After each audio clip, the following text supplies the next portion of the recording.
Parents gave sister my college fund for her wedding. I got a scholarship and she got divorced. My mom said it like she was announcing dessert. We were squeezed into the corner booth at this too bright Italian place my sister picked. White tablecloths, candles that smelled like fake vanilla, waiters weaving around us like we were furniture, and she leaned across the breadbasket and smiled at me with this careful, rehearsed warmth. "So," she said, "we're going to use your college fund for Dana's wedding. It just makes more sense right now." The room didn't go quiet because it was already loud, forks clinking, a toddler squealing near the front, but my body went quiet. My hands went numb around my water glass. I watched a lemon slice drift against the side like it was the most important thing in the world, because if I looked up, I was going to do something stupid like cry, or throw the glass, or say something honest. Dana's engagement ring caught the light when she reached for her phone, and she didn't even look sorry. She looked relieved, like the universe finally rearranged itself into the shape she expected. I remember the exact texture of the napkin under my fingers because I started rubbing it between my thumb and forefinger so hard it almost tore. My dad cleared his throat the way he does when he wants to sound reasonable. "Honey," he said, "you're smart. You'll figure it out. Dana only gets one wedding." Dana laughed, quick and pretty, and touched her fiancé's arm like she'd just been complimented. "And I'm not even asking for anything crazy," she said, eyes wide, voice sweet. "It's not like I'm taking it away from you. It's just being repurposed. Repurposed. Like my future was a coupon they could apply to a different purchase." My chest started to burn, that hot, trapped feeling like you're about to cough, but you can't. I pushed my chair back slowly so it wouldn't scrape, because if it scraped, I'd be the dramatic one. Then I stood up, still holding the napkin because my hands needed something to crush. "I need air," I heard myself say, and my voice sounded too calm for how hard my heart was pounding. My mom reached for my wrist, reflex like she could physically stop me from making a scene, and I stepped away from her touch like it was a stove burner. I walked out past the hose stand, past the little bowl of mints, out into the parking lot where the cold hit my face, and finally gave my body permission to breathe. It was a Tuesday night in March when they first promised me that money. I was 16, sitting at our kitchen table with a stack of brochures from schools I couldn't pronounce and a guidance counselor's checklist I'd already highlighted to death. The kitchen smelled like my dad's aftershave and the tomato soup my mom always made when she wanted to feel like a good parent. They were in one of their "we're gonna do better" phases. My mom sat down across from me and slid a manila envelope over like it was a sacred document. "We open a fund for you," she said, smiling. "For college. So you won't struggle like we did." My dad put his hand over mine for a second, warm and heavy. "We want you to go far," he said. I remember how my throat tightened, how relieved I felt, how I believed them so completely it scared me. In my head, that fund became a bridge out of our small town, out of the constant money stress, out of being the kid who always declined field trips because it's not in the budget. Dana was 19 then.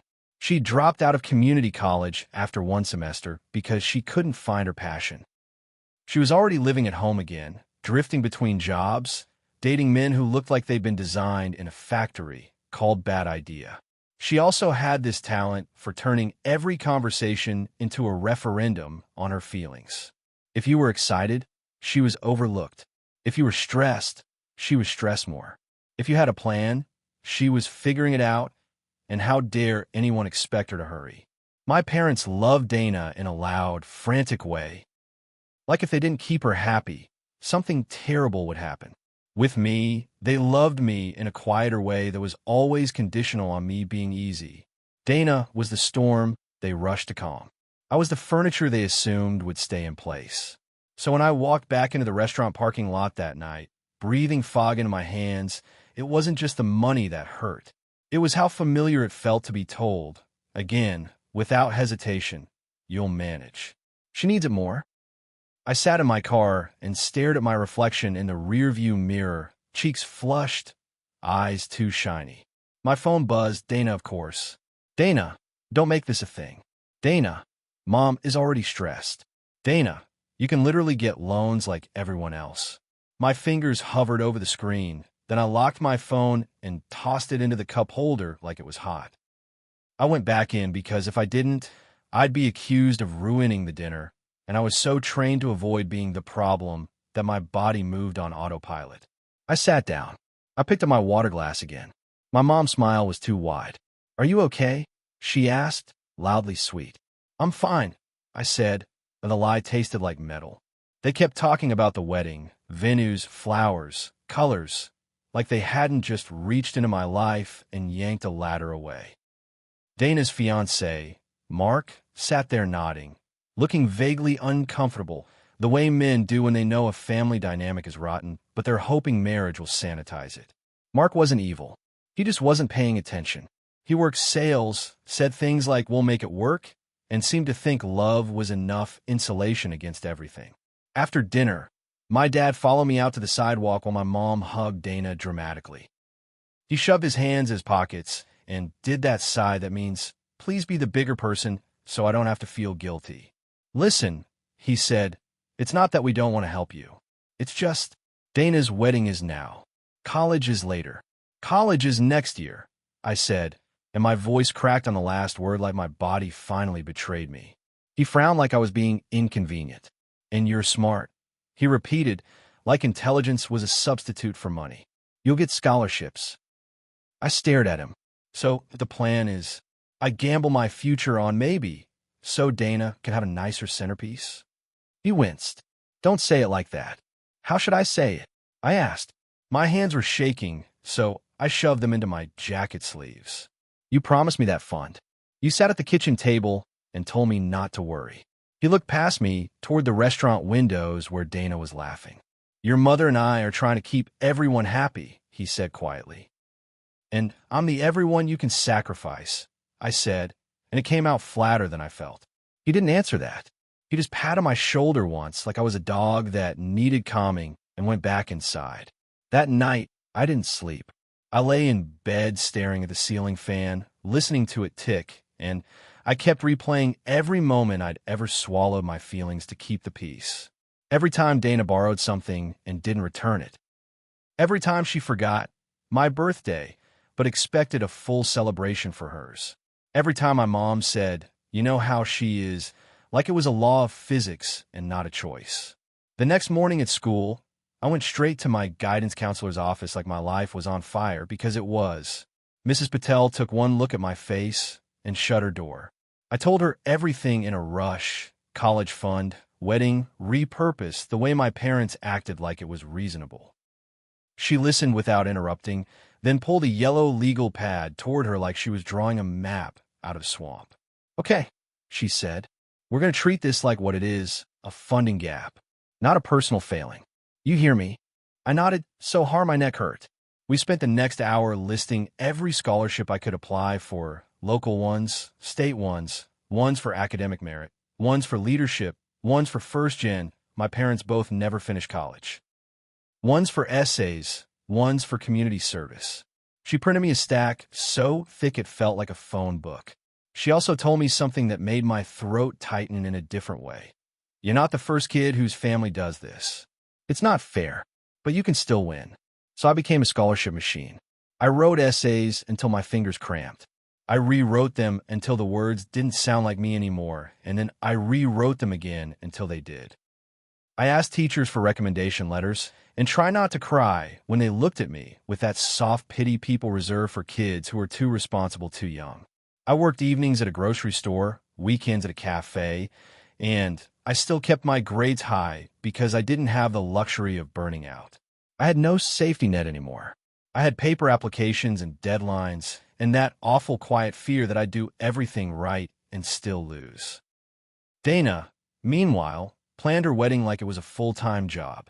My mom threw herself into it too, like the wedding would prove something about us as a family. Every time I tried to talk to her about college, she'd say, after the wedding, like my future was an annoying email she'd answer later. The first time I went dress shopping with Dana, she held up a lace gown in front of her body and said, "I'm just glad Mom and Dad have the fun because, honestly, I deserve a day where I'm celebrated." She said it casually, not even mean, like it was an obvious truth. I stood there holding a garment bag and felt something inside me harden. I didn't fight her. I stopped trying to make her understand. That was the turning point. Not dramatic, Just a quiet internal click. Okay, you're not my teammate. You're my obstacle. In April, I got the email. I was in the cafe backroom on my break, sitting on an upside-down milk crate, eating a bruised apple. The subject line had the scholarship name in it. One of the big ones, the kind that actually changes your life. I opened it with my breath held, already bracing for disappointment. Instead, the first line said, "Congratulations." My vision blurred instantly. I pressed my hand over my mouth so I wouldn't make a sound. My whole body started shaking, full body, uncontrollable, like my nervous system finally released everything I'd been holding. It wasn't joy the way people post online with balloons. It was relief so deep it hurt. It was the feeling of yanking your head above water after you've been drowning quietly. The scholarship didn't cover everything, but it covered enough that I could make the rest work with a small loan and my job. It meant college wasn't a maybe anymore. It meant my parents' choice didn't get to decide my life. When I told my parents, my mom cried like it was her victory. "See," she said, squeezing me too tight. "I knew you'd be fine." I pulled back and looked at her, and I could have screamed. Instead, I just said, "I wasn't fine. I was terrified." She blinked, then smiled again like she hadn't heard me. "But you did it," she said. "You always do." Dana's reaction was complicated. She hugged me at first, quick and stiff, then immediately asked, "So you're still coming to the wedding, right? You're not going to be weird about it now that you got your little scholarship?" Little. She said it like she couldn't help herself. I went to the wedding. I sat in the front row wearing a dress I bought with tip money. I smiled in photos. I clapped. I gave Dana a gift I couldn't afford because my mother guilted me into it. During the reception, my dad made a toast about family supporting family, and I almost laughed out loud because the irony was so sharp it felt like it could cut my tongue. Dana's wedding was beautiful. It really was. She looked radiant. Mark cried when she walked down the aisle. My mom danced like she was shedding 20 years of stress. If you didn't know what had happened behind the scenes, you'd think it was a perfect day. But I watched Dana all night. The way she pulled Mark away from conversations, the way she snapped at him when he didn't follow her timeline, the way she checked her phone constantly like she was waiting for validation. And I had this unsettling thought. This is a performance. Not fake love, necessarily, but a desperate need to be seen a certain way. Dana didn't want a marriage as much as she wanted the idea of being the kind of woman who gets married in a gorgeous dress with everyone watching.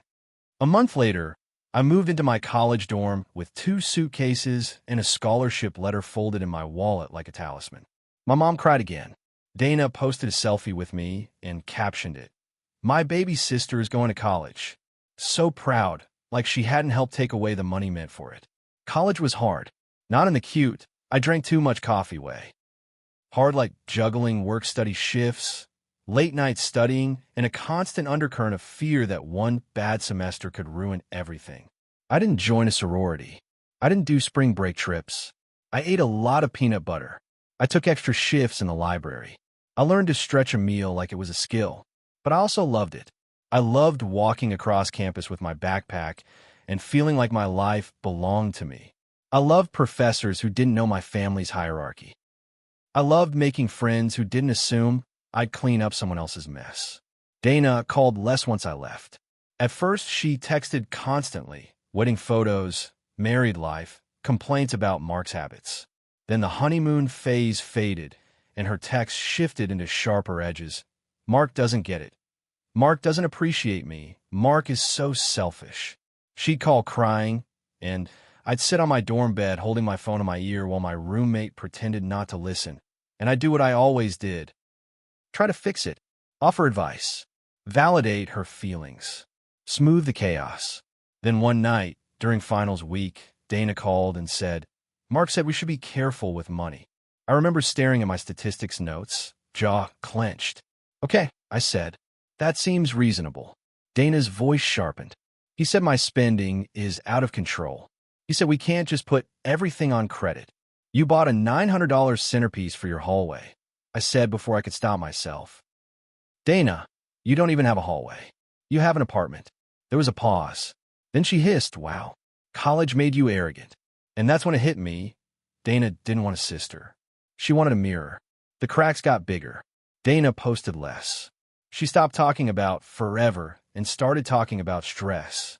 My mom started calling me with that careful voice again. Dana and Mark are having a hard time, she'd say. Don't judge. As if my role was always to be the non-judgmental sponge. In my junior year, Dana showed up on campus unexpectedly.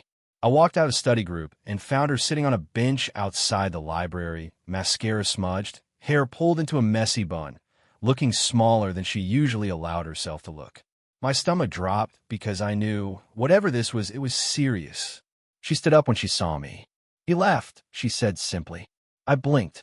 What? Donna's mouth trembled. Mark, she said. He left. He said he can't do this anymore. He said he feels like a paycheck and not a husband. I didn't say I told you. I didn't say anything for a second because the reality was too heavy. Dana, who'd built her life around being admired, was standing in front of me broken open. Where is he? I asked finally. Donna left, Beaker. At his brother's, she said, with his stupid duffel bag like he's in a movie. I brought her to my tiny campus apartment. I'd moved out of the dorms by then. I made her tea. She stared at the mug like she didn't know what tea was for. Then she said, Mom and Dad said you'd help me. Of course they did. Help you how? I asked carefully. Dana looked up. Her eyes were red, but there was still that familiar entitlement under the pain. Money, she said like it was obvious. I need money. I can't cover the rent alone, and she waved her hand. Everything's a mess. I felt something cold settle in my stomach. Dana, I said slow, I'm a student. I work part-time. I have loans. You have a scholarship, she snapped, and the way she said it made it sound like I'd stolen something from her. I have a scholarship because you and Mom and Dad used my college fund for your wedding, I said, and my voice stayed surprisingly steady. That scholarship doesn't mean I have extra money. It means I'm not drowning. Dana flinched like I'd slapped her. You're still on that? She whispered. You still here. Still on that. I repeated softly. Dana, I had to apply to 50 scholarships because you wanted a venue with chandeliers. Dana's eyes filled again. I didn't ask for you to do that, she said, voice cracking. You didn't have to, I said. You just had to not take it. We sat in silence, thick and awful. The old dynamic was right there, try to slide back into place. Dana in crisis, me expected to sacrifice. I didn't fold. Not because I didn't feel sorry for her, but because something in me finally understood. If I handed her money, it wouldn't just be money. It would be permission. It would be me confirming, again, that my life exists to stabilize hers. I can help you look at your budget, I said. I can help you find resources. I can help you make a plan. But I'm not paying your rent. Dana's face tightened. Wow, she said bitter. So you're just going to watch me struggle. I wanted to laugh, but it came out as a shaky exhale. That's what you watched me do, I said quietly. When you took the fund, Dana stood up so fast the chair scraped. You're a terrible sister, she spat. And then she grabbed her bag and left my apartment, slamming the door hard enough that my neighbor yelled, Hey. I sat on my couch for a long time after that, staring at the blank TV screen. My hand was shaking, not because I regretted what I said, because I couldn't believe I'd finally said it out loud. Dana's divorce was finalized a year later. Not dramatic, not explosive, just sad. Mark moved on. Dana moved back in with my parents temporarily, which turned into months.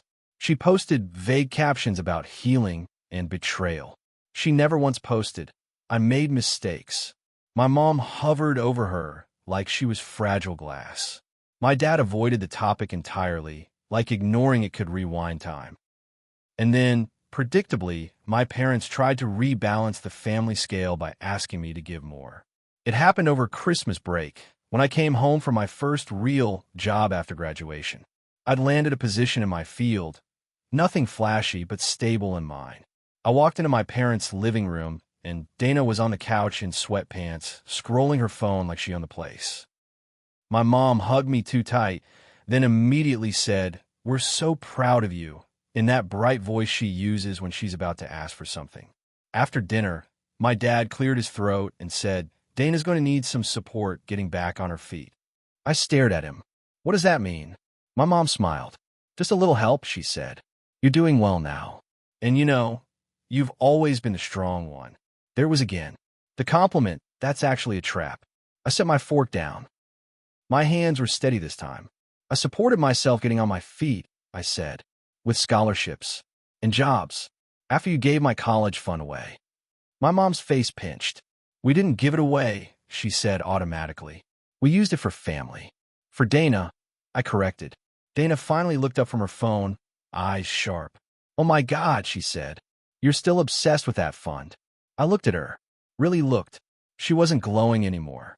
She looked tired. Older in a way that wasn't just time. I felt a flash of pity and then, underneath it, something firmer. Clarity. It wasn't just money, I said. It was a promise. It was the one thing you said was for me. And you took it, and you don't even think you did anything wrong. Dana scoffed. You got a scholarship. You're fine. I nodded slowly. Yes, I said. I'm fine. Because I fought for fine. Not because you were generous. My dad shifted uncomfortably. My mom's eyes went glossy, ready to pivot into tears like she always did when she wanted to end a conversation. We're just asking you to be kind, she whispered. I'm being kind, I said. I'm not screaming. I'm not insulting anyone. I'm just not sacrificing myself to fix Dana's life. Dana's face hardened. So what? You want me punished because my marriage failed? No, I said immediately, because the truth is I didn't want that. I don't want you punished. I also don't want me punished because you made choices and they didn't work out. Silence spread across the table like spilled water. My mom wiped at her eyes. We did the best we could, she said. I stood up and started clearing plates because my hands needed something to do and because I wasn't going to sit there and be framed as the villain for refusing to be drained. You did what was easiest, I said quietly. And it was easiest because it cost me. That night, in my childhood bedroom, I lay on the same mattress where I used to stare at the ceiling fan and feel powerless. And I realized something that made my chest ache. The scholarship saved me, yes, but also saved me from staying in the role my family wrote for me. It forced me to build a life that didn't depend on their approval or their fairness. Dana's divorce didn't feel like karma. It didn't feel like victory. It felt like watching someone crash into the consequences of being treated like they're always entitled to more. It was sad. It was messy. It was also inevitable in a way I couldn't ignore anymore. We're civil now. Dana and I can sit in the same room without sparking. Sometimes she'll even ask about my job, and for a second I'll see the sister I wanted, a real person, not a competitor. But she still flinches when money comes up. She still talks about my scholarship like it was luck, like it erased what she took. And my parents? They're trying to act like we're all past it, like time is apology. They'll say things like, look how everything worked out, as if that's proof they didn't do harm. But I remember the booth at that restaurant, the lemon slice bobbing in my water, Dana's ring flashing, my mom's voice saying repurposed. I built my life anyway. I didn't get the fund. I got the scholarship. I got myself out. And Dana got her wedding, her chandeliers, her perfect photos, and then a marriage that couldn't survive the reality that a wedding isn't a rescue plan. I don't feel smug about it. I feel tired. I feel older than I should. But I also feel something I didn't feel back then, untouchable in the best way. Not because nothing can hurt me, because I finally stopped letting the people who hurt me decide what I'm allowed to become.